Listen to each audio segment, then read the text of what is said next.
All right, here we go. The new SEC Football Dynasty. It's time for Week 4 review.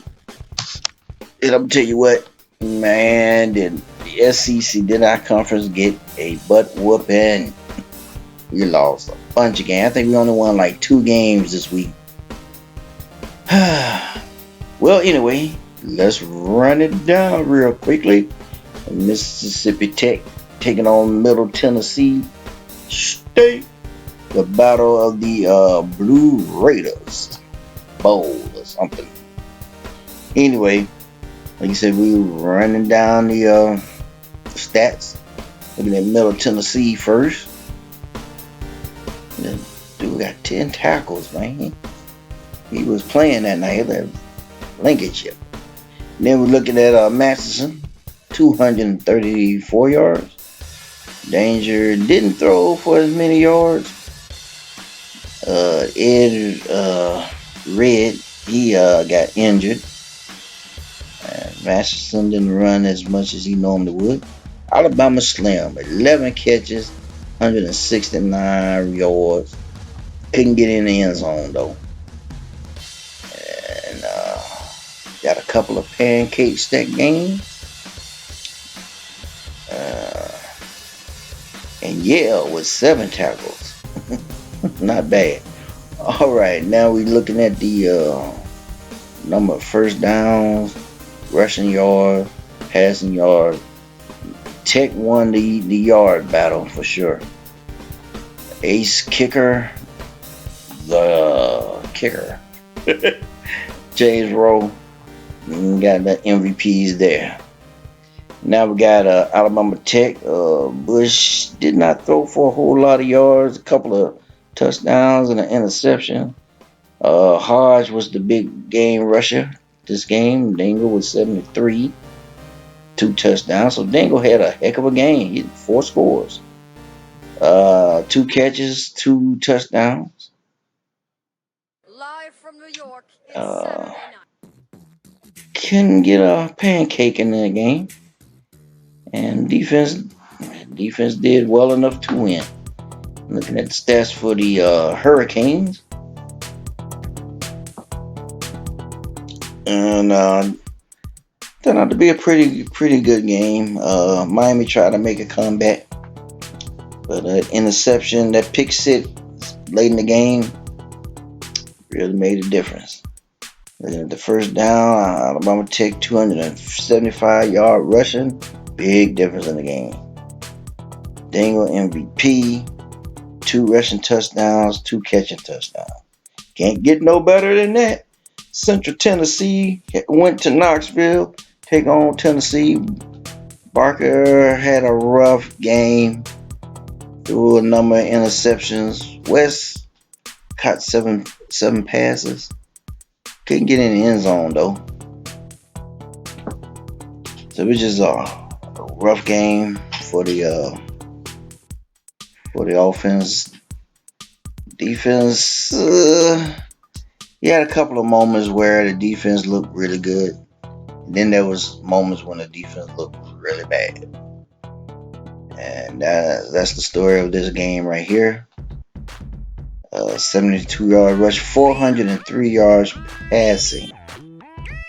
Oh my goodness. Whew. Mark Steele, 5 tackles and an interception. Not bad. And now we got the Sailfish taking on the Owls of Florida Atlantic. And this was a defensive struggle for most of the game. But Florida A&T, they gotta figure out how to get the ball in the end zone, man. A lot of those little field goals just not gonna work. They just got to work that out. Cross, he threw for 142 yards, 2 interceptions, which both interceptions was critical. They was critical. Didn't rush for a whole lot of yards.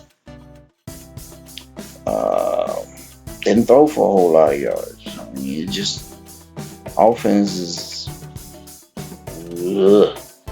Defense looks good. Special teams looked good. Florida A&T really got to. They got to do something about their running game.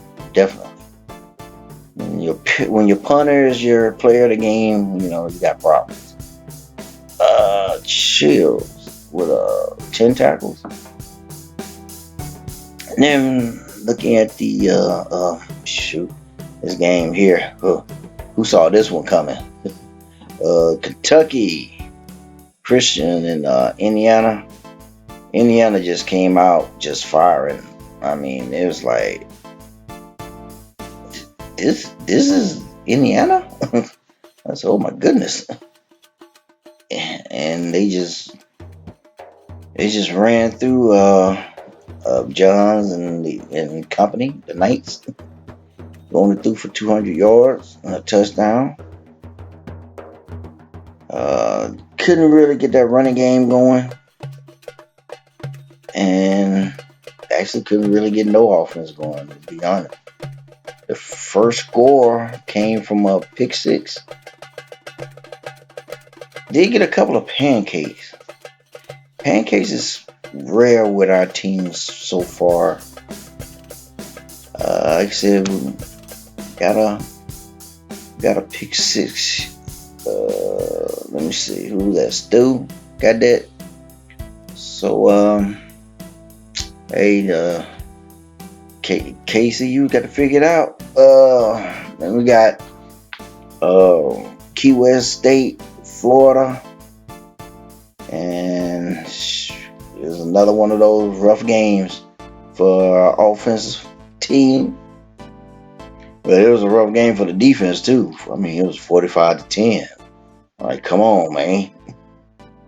I'm gonna look at Felipe Franks, man. 3 touchdown passes. How many did he have rushing? 3 rushing touchdowns. Come on, man. Felipe threw down, man. And shoot, gotta find some answers, man. I mean, the losses is racking up here. We only got 1 win so far. Underwood, 118-yard rushing. And they really try to push that. Myers, he got 6 tackles and an interception. Louisiana A&M, another loss here. Michigan State, 21-9. It wasn't. I don't look at 21-9 as a blowout, but I don't look at it as being close either. So it's kind of like that in between time, in the meantime type of thing. And you see, Thorne didn't have his best game throwing or running, and it was just one of those games all the way around. I think we got 3 field goals, and that's all they could muster up. 10 tackles. Who was that? Ridge. So the defense played okay, not bad. They just needed some help. Lovedate with 5 tackles and 2 sacks. So, in the players of the week, you see Deagle and Chills. And looking at next week, games, haven't been decided on which channel they gonna be on, like I've been doing. But hey, those are the matchups. Oh, and we almost forgot about Northeast Alabama, didn't we? Of course, we almost forgot about them. They won 14-13 against UAB. It's like, wow. So we only had 2 wins. So, wow. But it was a good game, all in all. Defense struggle. Actually, the Kingfish almost blew it at the end. giving up a late touchdown, giving up a 2-point conversion, and then giving up a safety on the kickoff. The one thing about it was UAB couldn't run the ball, but Northeast Alabama didn't throw it all that well. And Haas with 2 touchdowns. He had a pretty good game. And so, winners and losers, checking out the money. We're going to see the money stats. As you can see, Key West is still leading the charge.